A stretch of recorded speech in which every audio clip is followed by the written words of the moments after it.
Minute गृह मंत्री जी, एक मिनट गृह मंत्री, क्या गलत बोला उन्होंने? उन्होंने यही बोला, आपने जो बात उठाई है मुझे कब बोलना है मैं तय करूंगा, यही बोला ना। उसमें क्यों उत्तेजित हो रहे हो आप? हाँ, आपके 2-2 मिनट में खड़े होने से थोड़ी जवाब देते रहेंगे। नो, माननीय गृह मंत्री नहीं होगा, मैं आपको फिर मौका दूंगा, आपको मौका दूंगा आपको। आप बोलिए, हाँ बोलिए सर। ये बोलिए। आपने अगर अमित शाह जी का रिस्पॉन्स देखा तो ये कंप्लीटली डिफेंसिव रिस्पॉन्स है, ये घबराया हुआ रिस्पॉन्स है, ये डरा हुआ रिस्पॉन्स है। अब सुनिए पूरी बात, प्लीज मानिए। नो, सच्चा रिस्पॉन्स नहीं है। माननीय गृह मंत्री जी, मान्यवर आपके चेहरे पर बैठो मान्यवर, आपके चेहरे पर चिंता की लकीरें मैं देख रहा हूं कि मैं क्या बोलूंगा। मैं उनके उकसावे में नहीं आऊंगा, मैं मेरे विषय पर बोलूंगा। मान्यवर, मैंने इतना ही कहा कि मैं मेरे भाषण का क्रम मैं तय करूंगा। मेरे भाषण का पहले क्या बोलना, बाद में क्या बोलना, मैं तय करूंगा। और मैं मानता हूं कि हर एक वक्ता का ये अधिकार है, उनका भी है, मेरा भी है। कल वो बोल रहे तो हम ऐसा थोड़ी ना बोले आप झूठ क्यों बोल रहे हो, हम नहीं बोल सकते साहब। वो माननीय विपक्ष के नेता है, वो बोल सकते अपना भाषण। मान्यवर, और मैंने तो ये भी कहा, मेरा पूरा भाषण छूट कर कुछ बच जाता है तो आप पूछिएगा, मैं जवाब दूंगा। मगर अब धैर्य भी चाहिए और सुनना भी चाहिए, दोनों चीजें करनी पड़ती है। मान्यवर, वोट चोरी का कोहराम बचा है। मैं वोट चोरी किसको कहते हैं वो बताना चाहता हूं। वोट चोरी के 3 आयाम हैं। एक तो मतदाता नहीं है, मतलब योग्यता नहीं है, और आप वोटर बन जाते हो तो वोट चोरी माना जाएगा। दूसरा, आप गलत प्रकार से चुनाव जीतते हो तो वोट चोरी माना जाएगा। और तीसरा, जनादेश को डिफाई करते हो, मतलब वोट के विपरीत आप कोई पद प्राप्त कर लेते हो तो भी एक प्रकार से वोट चोरी होता है। अरे सुनो ना, क्यों जल्दबाजी करते हो मानिकम, क्यों? अब मैं 3 वोट चोरी की घटनाएं बताना चाहता हूं। सबसे पहली घटना हुई, आजादी के बाद देश का प्रधानमंत्री तय करना था। तय कौन करना था? तो उस वक्त के जितने प्रांत थे, इसके कांग्रेस के अध्यक्षों ने, उनके एक वोट से तय होना था। अब 28 वोट श्री सरदार पटेल को मिले और 2 वोट जवाहरलाल नेहरू जी को मिले।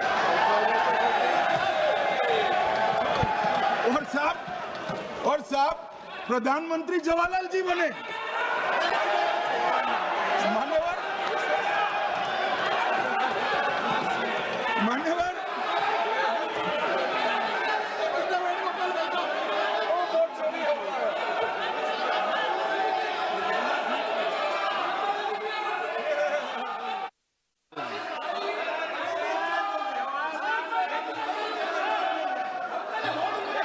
प्लीज माननीय गृह मंत्री जी, प्लीज।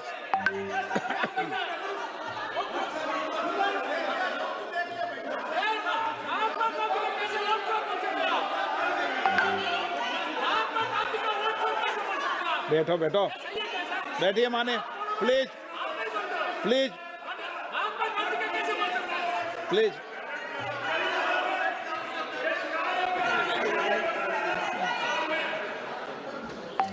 मान्यवर, दूसरी, बैठिए माननीय सुरेश, प्लीज।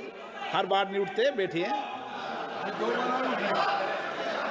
मान्यवर, दूसरे प्रकार की वोट चोरी और नैतिक तरीके से चुनाव जीतना, ऐसी वोट चोरी भी भूतकाल में एक बार हुई थी। श्रीमती इंदिरा गांधी रायबरेली से चुनी गई। इलाहाबाद हाईकोर्ट में श्री राजनारायण पहुंचे कि चुनाव नियमों के अनुसार नहीं हुआ। इलाहाबाद हाईकोर्ट ने ये तय कर दिया कि श्रीमती गांधी ने उचित तरीके से चुनाव नहीं जीता है, हम इसको रद्द कर देते हैं। मान्यवर, वोट चोरी थी, बहुत बड़ी वोट चोरी थी। और उसके बाद में क्या हुआ? उसके बाद में क्या हुआ? उसके बाद में वो वोट चोरी को ढकने के लिए संसद में कानून लाया कि प्रधानमंत्री के खिलाफ कोई केस ही नहीं हो सकता। मैं विपक्ष के नेता को कहना चाहता हूं, इम्यूनिटी की बात आप चुनाव आयोग की पूछ रहे हैं, इसका तो मैं जवाब दूंगा, इसका मैं जवाब दूंगा इम्यूनिटी का। मगर ये इम्यूनिटी जो श्रीमती गांधी ने दी थी, इसके लिए आपका क्या कहना है? और उन्होंने तो स्वयं के लिए ले ली। उनका आरोप है। प्लीज, ऐसे नहीं चलता। मान्यवर, आप जब बोले, जब 5-5 मिनट में उठेंगे क्या? ये मान्यवर, उनका आरोप है। आप भी बोले, आप भी बोले, आप भी बोले। नो, गलत। 1-1 मिनट में सदस्य नहीं उठेगा ना। मान्यवर, उनका आरोप है कि सरकार ने बनाया तो लोकतंत्र ने बनाया, तो जो समय का केस था वो बताया है, आगे का तो बताया। मोदी जी को भी सब लोगों ने प्रधानमंत्री बनाया है भाई, आपकी कृपा से नहीं बने हैं।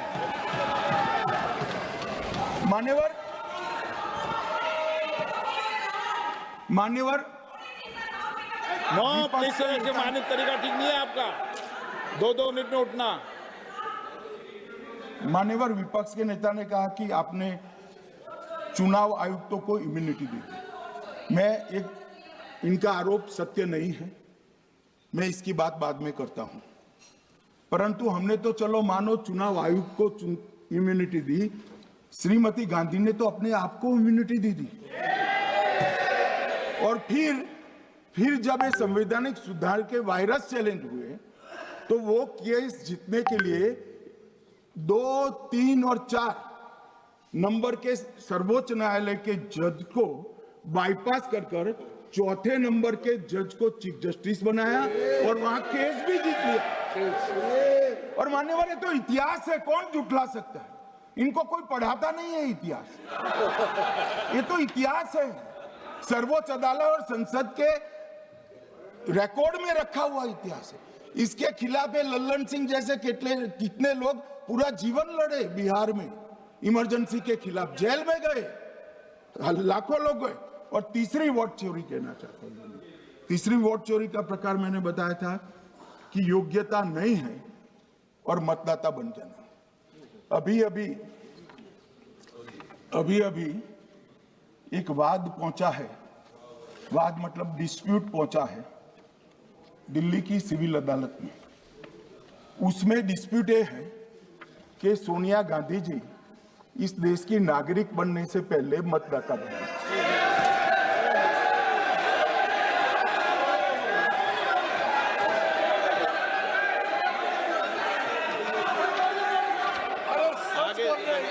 आगे सुनो, बोल क्या रहे, पूरी बात तो सुनो।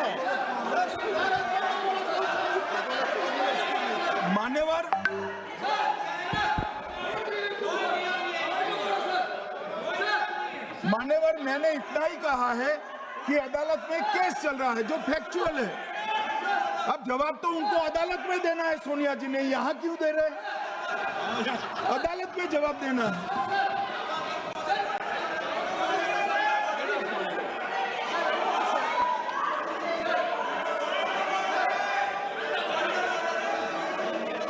बीच के भाषण में पॉइंट ऑफ ऑर्डर नहीं होता। नहीं है सर, मुझे याद है जो माननीय सदस्य नहीं है, ये 352 ये रहा, 352 टेबल पे रहता है, मुझे वहां याद है 352। Home Minister is speaking about an issue which is pending in the court.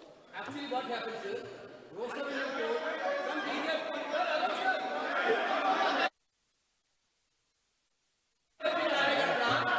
filed a case on Madam Sonia Gandhi's voting on that 80.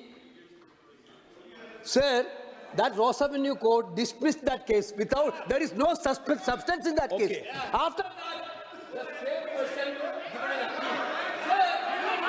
Gandhi not even voted in that election. I am challenging Home Minister. Okay. Sonia Gandhi not even voted that election. Can you prove it? Can you prove it? Sir, misleading statement a Home Minister doing. Sir, you are. What is this, sir? एक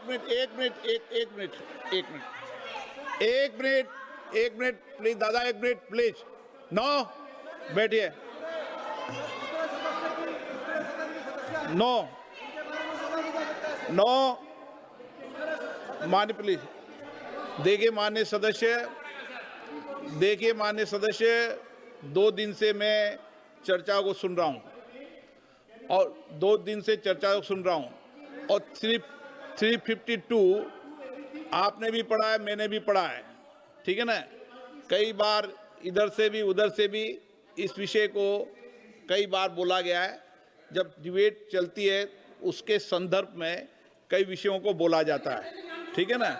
और इसीलिए सुनिए बात, माननीय गृह मंत्री जी ने, आपने आधी बात सुनकर हर 2-2 मिनट में उठने लगोगे, ऐसे चर्चा नहीं होती। आप उनकी पूरी बात को सुनिए, क्या संदर्भ था, उन्होंने कोई फैसला नहीं दिया है, उन्होंने एक जानकारी जो आई है वो जानकारी सदन के पटल पे रखी है। अब मुझे सुनिए तो, अब आपने एक मुद्दा खड़ा किया, मुझे जवाब तो देने दीजिए।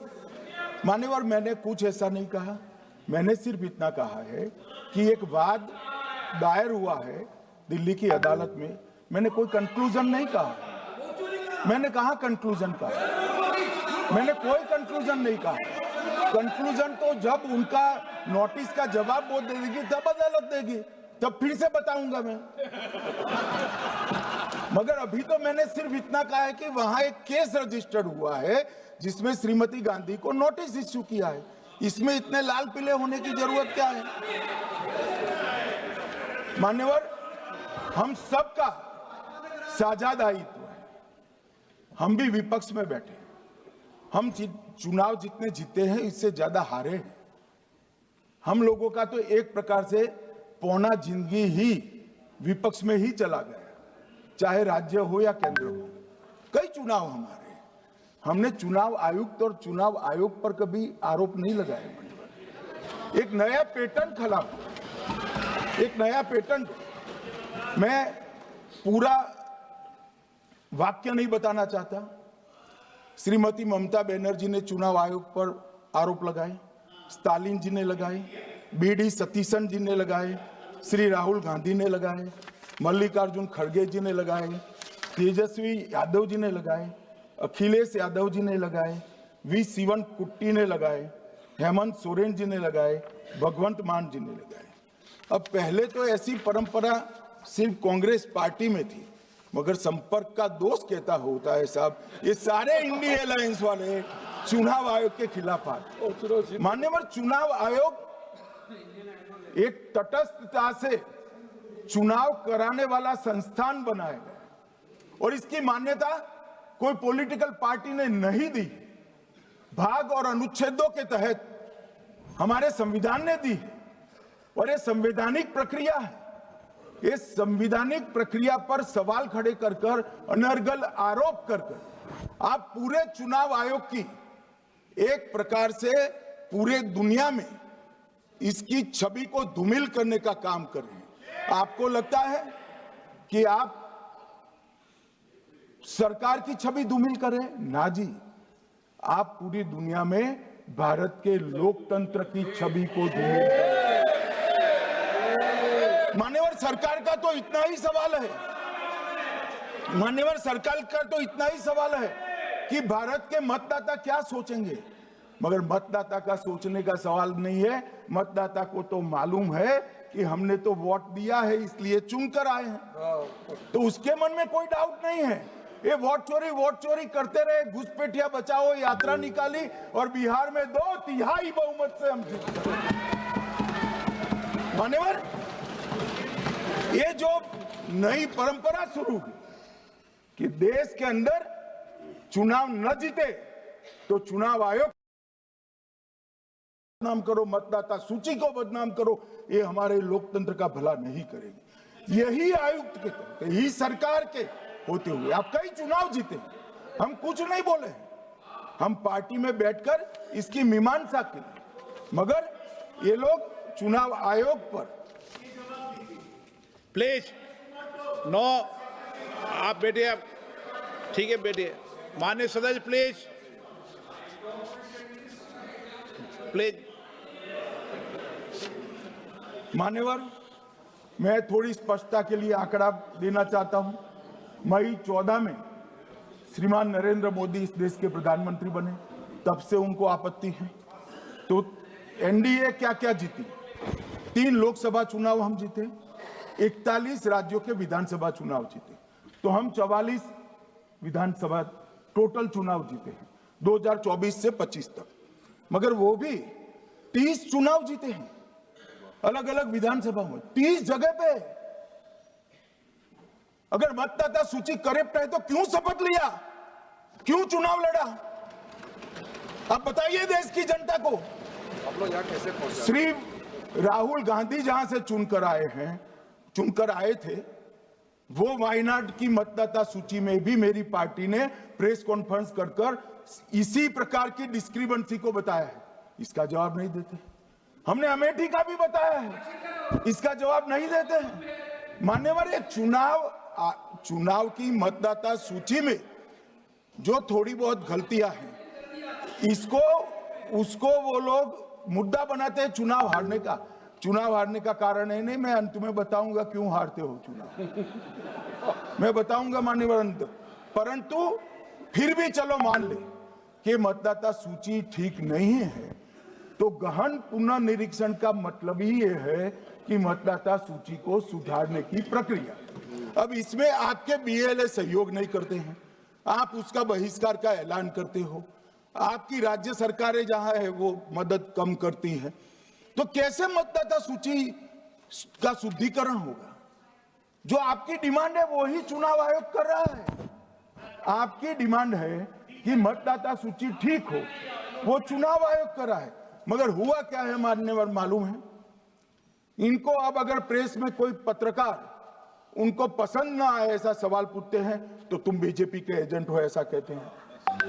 मान्यवर, सवाल जो भी हो उसको लेना चाहिए।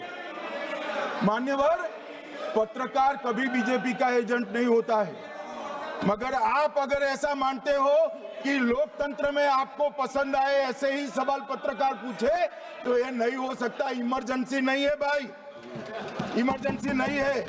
मान्यवर, एक प्रेस में कोई सवाल पूछता है तो कहते हैं बीजेपी के एजेंट हो, केस हारते हैं तो जज पर आरोप कर देते हैं, चुनाव हारते हैं तो ईवीएम पर आरोप करते हैं, ईवीएम की दलील अब गले नहीं उतरती तो वोट चोरी का मुद्दा लेकर आए, वोट चोरी का मुद्दा लेकर पूरा बिहार में यात्रा निकाली, फिर भी हार गए। अब हारने का कारण आपका नेतृत्व है, ये हारने का कारण ईवीएम और मतदाता सूची नहीं। और अगर ये मानते हैं मान्यवर, अगर ये मानते हैं कि इनको कोई पूछने वाला नहीं है, भगवान करे मैं गलत पड़ जाऊं, कांग्रेस के कार्यकर्ता इनका हिसाब मांगेंगे। एक दिन कांग्रेस के कार्यकर्ता इनका हिसाब मांगेंगे कि इतने चुनाव कैसे हार गए। मान्यवर, कोई जज आजादी के इतने साल में नहीं हुआ है मान्यवर कि कोई जज एक जजमेंट दे तो जज के खिलाफ इंपीचमेंट लेकर आते हैं। अपनी वोट बैंक को एड्रेस करने के लिए इंपीचमेंट लेकर आते हैं मान्यवर। और ये सारे ने तो साइन कर दिया, साथ ही साथ उद्धव जी ने भी साइन कर दिया। उद्धव जी, जजमेंट क्या है? एक पहाड़ी पर मान्यता है कि यहाँ सबसे ऊपर दिया जलाया जाए।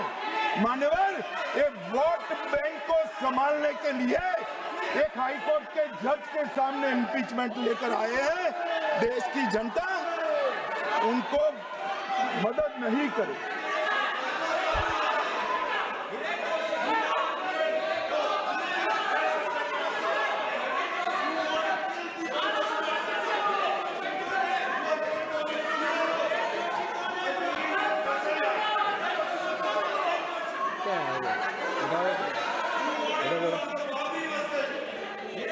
Please please no. माननीय गृह मंत्री जी, गौरव जी बैठ जाइए। नया मुद्दा शुरू हो रहा है। प्लीज अरे भैया प्लीज मेरी बात सुनो ना। माननीय गृह मंत्री जी, माननीय गृह मंत्री जी, माननीय गृह मंत्री जी, नया मुद्दा शुरू हो रहा है, फिर से खड़ा होगा माननीय होना। आप बैठ जाइए। Please no no.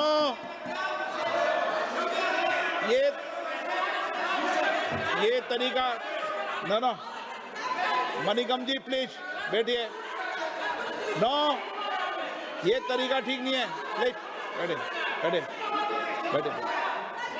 हर आपको ज्यादा समस्या है क्या हर 2 मिनट में खड़े होने की? हर 2 मिनट में खड़े होने की समस्या है क्या आप लोगों को? बैठिए, ऐसे नहीं चलेगा। मान्यवर 2014 के बाद, अरे दादा ये भी बैठ गए, अब बैठ जाओ।